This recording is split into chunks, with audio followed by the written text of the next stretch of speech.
So today we are going to go over the pre-launch checklist. Basically knowing what to expect. It's extremely important as you launch and as you communicate to your organization that everyone knows what to expect and the expectations are met. So we're going to be going through a lot of our back-end configurable settings. A lot of what we have in the platform is already set to defaults. So you can easily start an assessment within minutes if all of your back end work is completed or you use our defaults, and everything will move smoothly. However, some clients have specific preferences. So I want to show you how you can customize these back end defaults and then know what to expect throughout the 360 process. So we'll go ahead and start. Um, so the first point is before you launch, configure. Whenever you launch, it is going to pull from the back end settings. Whatever is set up on the back end, the moment you hit go, it's going to pull from. So before we launch, configure. Step 2 of today, we'll be going over timelines. Once again, we have our default timelines, and I'll explain those in in detail for you. But we also have a new feature that can help you lock in your timelines, which I will showcase a bit as well. And then finishing touches, that means uploading your logo to not only the report, but potentially the emails, the assessment, uploading contact information, some internal communication templates, reminder email frequency, and then adding others and admin. So we'll go ahead and keep moving. So in our series so far, we've covered phase 1, phase 2, and as of now, we are on the pre-launch checklist. In case you haven't had a chance to watch the other webinars, you would just come to DecisionWise.com, you go to resources, webinars, and in here you can see this is the phase 1 quick start training, phase 2 platform customization options, and then this third one will also be on this webinars page, along with other great employee engagement webinars held by our DecisionWise consultants and leaders. So we'll jump back to the presentation. So what I wanted to start off with is the timeline. The timeline evokes a lot of questions from clients, so I thought I'd cover it in quite a bit of detail. So if we are, and let me get to my right page here. There we go. So this is how your account would look on the back end in configure. On your account, you have capture multi-rater. And then if you need to get to configure, you can come up here to this waffle icon and go to configure. Once you're in configure, you have some customization options. Once again, we're going to focus on the timeline right now, and then we'll go through the rest in just a bit. The timeline is set up as default. So it's 5 days for rater selection if you choose to go through that route to allow the participant to select their raters.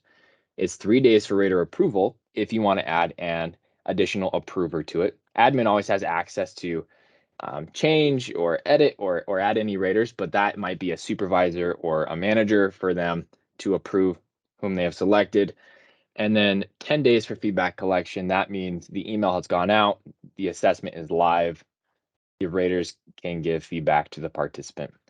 So I wanted to just showcase this in a different format here to help with understanding.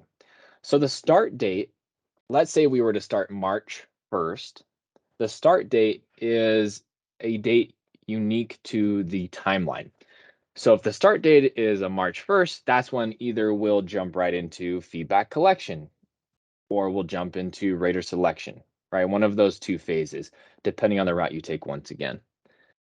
After that, let's say we're just following the default completely. You have rater selection, you have an approver enabled, and you also have feedback collection. The start date would be Wednesday, March 1st. From here, we're going to count 5 full days for rater selection. So 1, 2, 3, 4, 5. As you can see, the rater selection due date would be March 8th. We got my pointer here. Then we have 3 days for rater approval after. So actually, let me pause here real quick. Let's say rater selection is due the 8th. The system, if the auto move setting is enabled, which I will go over the auto move settings, will say, okay, today is the 8th. The 8th is coming to a close. this participant has selected their raters, then the system will move them to the next phase, whatever that may be, whether it be rater approval or feedback collection.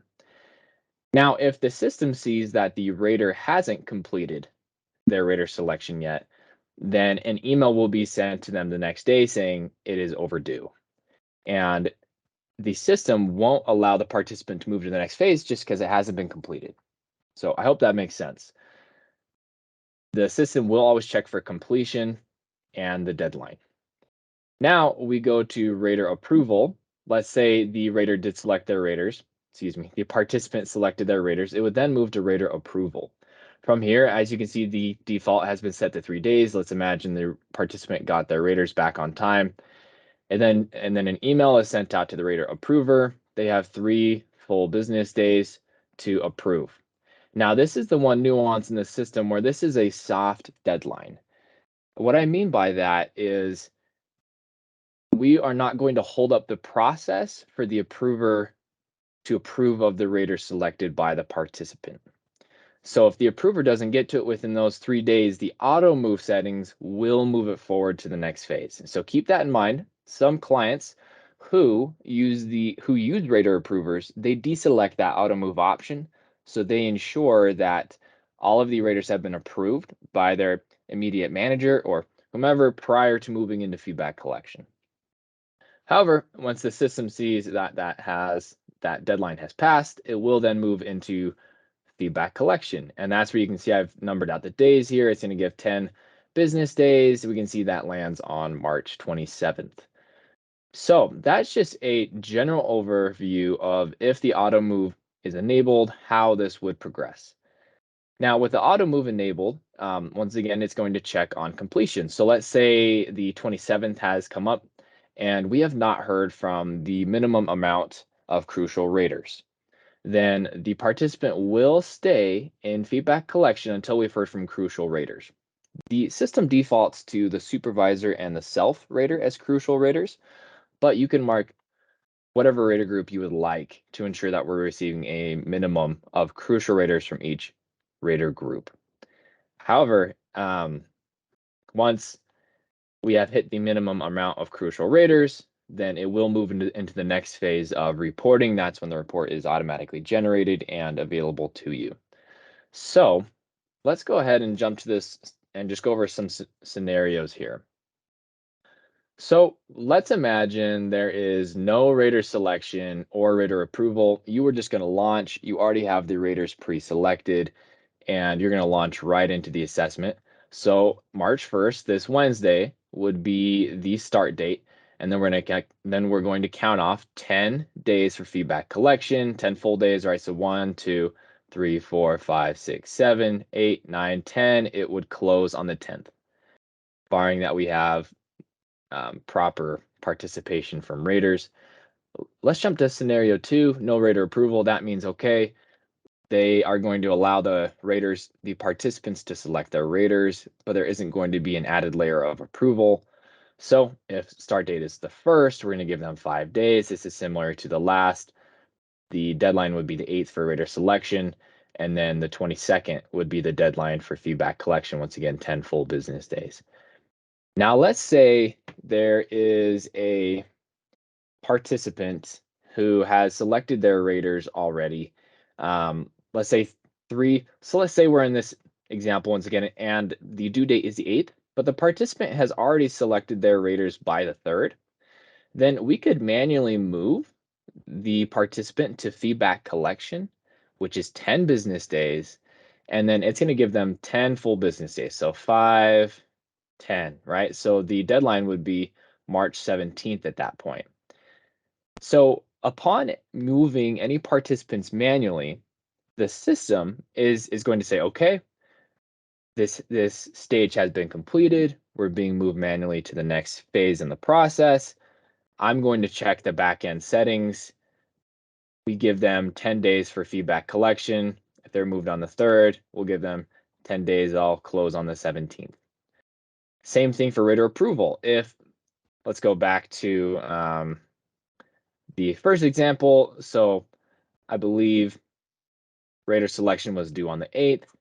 rater approval was due on the 13th. Let's say the approver has already approved on the 9th.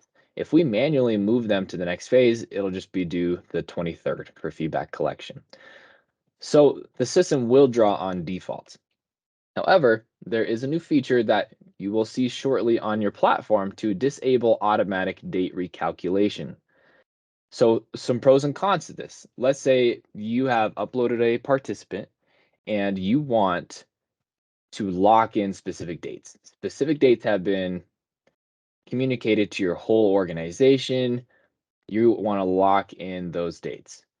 Then you could say, we are going to start the 1st. I want rater selection due by the 3rd.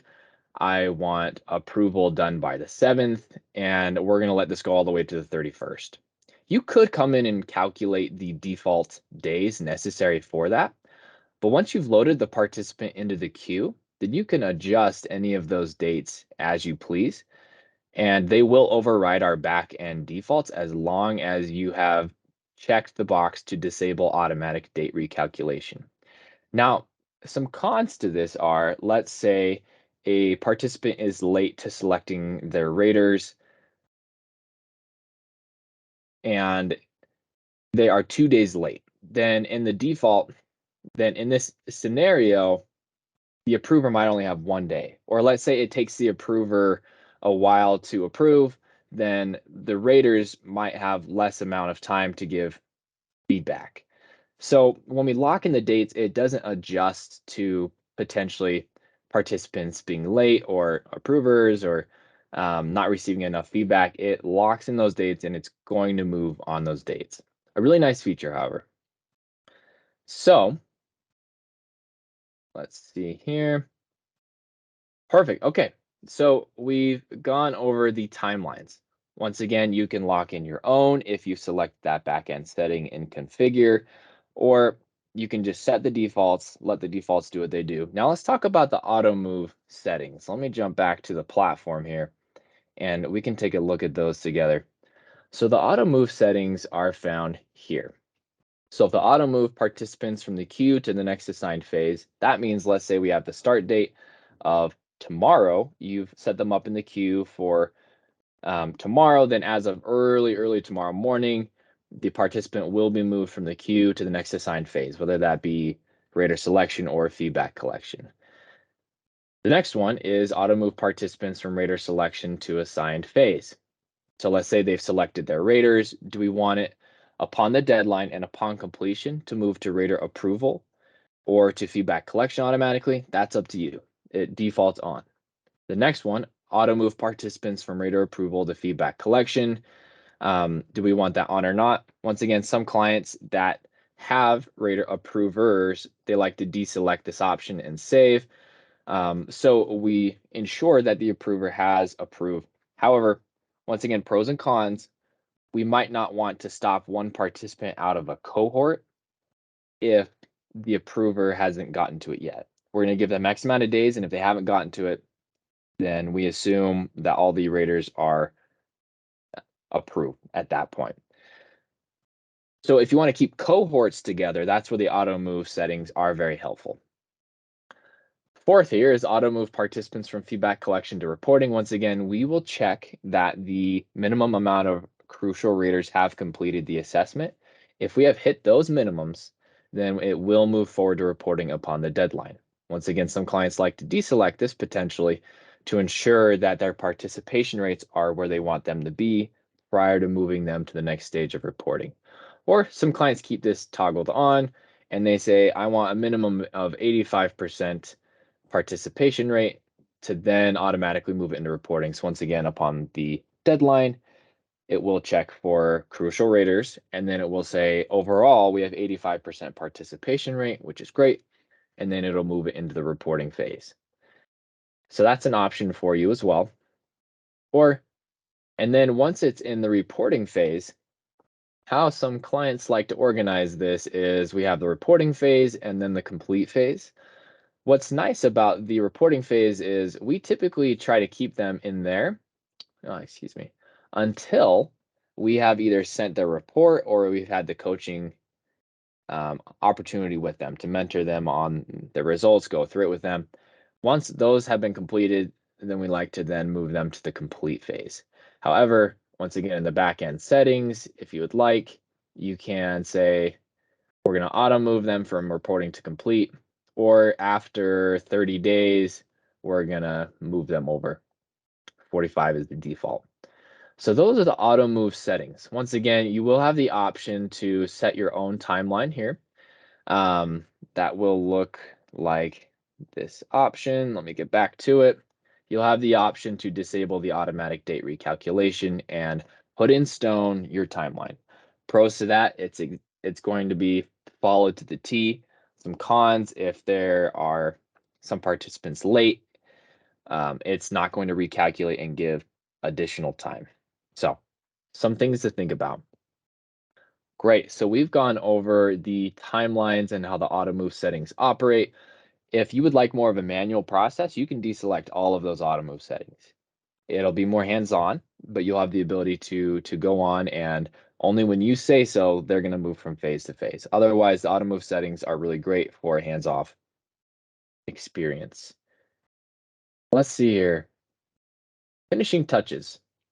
So, and let's jump to the platform once again. So some finishing touches that we can focus on are the logo. So and let's see here. Excuse me, let me jump over to the demo page that closer reflects what you're seeing on your end. Great. So in the general settings, you have the ability to upload your logo. Once your logo is uploaded here, it will appear on reports. So that's an area where you can upload your logo. You can also go to capture, and then if a logo is uploaded here and we select use logo as primary branding and save it, we can then have the logo appear on emails and also on the assessment. So if you want your logo everywhere, go ahead and upload it under general settings and under capture. If you just want it on the emails and the assessment, you can upload it here. Some clients don't like to have their logo everywhere, and some like to show that this is purely from a third party. Go ahead and just leave it as is, and it will pull a default logo from Spectiv by DecisionWise. The next thing I would suggest is, and we'll just work our way down here, is the sender name. You can customize who it looks like the email is from. So if we wanted to trigger, so in here, it will default to Spectiv support, and it will default to our ticketing service, where if they reply to an email, it will go into an internal CRM for us to reply to the ticket. However, best practice is to put in possibly, let's say your company is called Example, you could say Example 360. And then the reply to email could be possibly one of your admins or a shared email that your HR team uses. So when participants respond to the emails they get to maybe select their raters, or that they've been selected as a peer and they need to give feedback to this person, or the deadline is coming up, we get a lot of questions from tickets that come to us, which we're happy to answer, and we strive to be as prompt as possible of, why have I been selected for this? What is a Spectiv? Can you extend the deadline? I shouldn't be a peer. I'm actually more of a direct report. So 90% of the questions that we get on our end require more context, and we oftentimes just forward those to our main point of contact, so one of you. So that is where it's best practice to input whatever name you would like here, and then a reply to email. So when they reply to the email, once again, that comes out from the platform, it will be sent to you. And if you want to see what that looks like, you can trigger a sample email that will show your logo if you have it. That will show how the email will come through. And if you reply to the email, it will show who that will be sent to. Reminder email frequency. So let's say that we launch on a Wednesday. There will be an initial email that goes out, but after that, there will be reminder emails sent Friday, Monday, Wednesday, Friday, in that cadence. Reminder emails will only go out to the raters who haven't completed or their feedback, or to the participants who haven't completed their rater selection. Upon completion, emails from Spectiv will no longer be sent as long as they don't have any active participants that they're giving feedback to. So keep that in mind when you're going through this. Some clients like to just use our default ones again. Some like to just put it 1 day a week, 2 days a week. It's really up to you. We don't need to worry too much about these auto move settings down here, these additional options. I would suggest, however, and we'll go over this in a separate webinar, of adding a directory and a hierarchy. A directory is best used when we're allowing the raters to select their own participants. It can cut down on a lot of user error of inputting names wrong, inputting an email wrong. And it makes the process a lot easier for raters as they go through. So let me just show you real quick how that would make life a lot easier. So if I go to, and I'm going to jump over once again, accounts, to our example co-account, we have a directory filled out. These are all fake. But because we have a directory filled out, and typically all we need is the employee ID, because that's unchanging. We need a first name, last name, and then their email. Once we have that information, from here, if we're going to launch a participant, let's say we're in rater selection, let's say we are Michael Brooks. Let's take a look at what Michael Brooks might see. So for in rater selection, what's nice about having the directory uploaded is Michael can type in a name here, the name will autofill. Michael can select how that, which rater group that participant, that rater belongs in, and it'll autofill the email for him. So it's a really simple process of getting the directory uploaded, and I would highly recommend it, especially when we're letting participants select their raters in any capacity, or if we even have an approver, if they want to make any edits. It's very helpful. So let's jump back to our focus points for today and make sure we are covering all that we need. So the logo, contact information, reminder email frequency. The last I wanted to touch on, I actually wanted to touch on some internal communication as well. So if we're looking at some internal communication, there are emails sent out from our platform. We went over that in our previous webinar of how to customize emails. So if you want to check that out, feel free. But we also have some templated information and communication that you can send internally as well. You don't want a rater or a participant seeing the word Spectiv for the first time in an email. You want them to be well aware of the process. You want them to, you want to create some buy-in. So we have created some templates, one from a leader to the all raters. Let's say this is an org-wide operation. Let's see here. We have one from HR to participants telling them they've been selected. Obviously make these your own, but we have it pre-built out. And then the participants to the raters. So some clients like to make this really personal. Hey, I've selected you as a rater for these reasons. I really appreciate you and your thoughtful feedback. Others, hey, a template's going to be just fine. Go ahead and use this. So here are some. So those are some examples of that. Also, we have some internal. I'll just come here. We have some internal resources as well that I would suggest utilizing in your internal communications. So we have a 360 process and timeline. If you wanted to map out all of the dates and put them in here, you can definitely do that. Some 360 vocabulary to explain kind of what a participant or a rater means, or a behavior. I'm sure these are questions that you all had as you came in. I know I did. Benefits of 360 feedback, just a general overview. And then ultimately the reason that you're running it, right? Are you on the performance end of the spectrum? Are you on the development end of the spectrum? Do you find yourself somewhere in the middle? You want to clearly and transparently relay your intentions with the feedback to the organization. and keep all of that communication constant. So let's see here. Once again, and I'll just show it real briefly for you as well. If you ever wanted, you could come to the backend settings, come to emails. This is where we have the templated emails that will go out. Rater selection, here is the invite. So feel free to look these over and feel free to upload your logo. If you want to customize, you would need to create an additional assessment type. I would suggest just duplicating one of ours. There's already one completed here for, as an example, for this is just being sent out to executives, and you can go through and you can make edits here.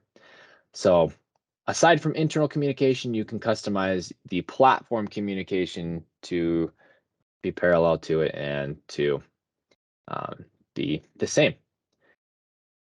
Okay, let's make sure I've covered all of the points I wanted to today. The last one is adding users and admin. You may, and I'll jump to this page, at any point in time, right, we're on the capture side, feel free to go to configure. And from here, you can add a user. So this is the user, right? This is how I'm kind of showing you your view here today. If you ever wanted to add another user, you can come here and add an individual. You would say this is sample person with their email, user type. Admin means they have full access to the platform. So we can easily go ahead and add that as an admin, and I'll just here sample.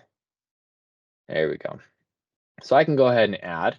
From here, it's going to say, do you want to add this user to your directory?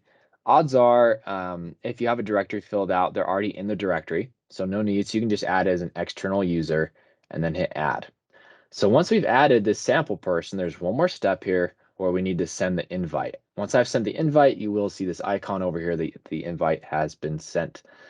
Now let's say we want to view the details, and actually, you know what? We want to add this person more as a user with permissions. We can set them up with different roles. So I can save this sample person with access of only support access. So if we go to roles here, we can add different roles with different names. Once we have, we can view the permissions for that role and say, you know what? They don't need any of this configure access. They really don't need a lot of the capture access as well, as far as assessments go, competency library, backend settings. We actually just want them when they log in to be able to see the dashboard. We want them to help participants through these phases. But once the participants have finished, we might not want them to be able to see reporting or any of the completed 360s in the past. So we're going to disable those, but we want them to be able to check on raters and their completion as well. So some examples of how you can give specific access, or let's say you have a team looking over the competencies on the competency library. You don't have to give them access to the whole platform. Just go ahead and select competencies, and then they'll be able to come in there and make any alterations. So that concludes the back end settings. There are a lot of things to think about going through. But once again, before you launch, configure, understand the timelines. You can use our default timelines, let our auto move settings do what they do best. You can manually move participants from phase to phase, or you can deselect any of our auto move backend settings and timelines and just set your own timeline, which would be locked in stone. And then third, just some finishing touches. We're really excited for this webinar series. The next one is our 360 consulting services overview, where you understand how to utilize our consulting and coaching expertise for your organization. That's going to feature Skylar DeYoung and Charles Rogel, and they're going to go through all of the different coaching and consulting services we offer, such as building out an assessment, or if you want individual debriefs, group debriefs from us, they are going to lay that all out for you, and use cases and how those might help impact your organization for the better. So thank you for joining today for this pre-launch checklist webinar. We're excited to have you join us back here in a month on March 7th. Thanks so much.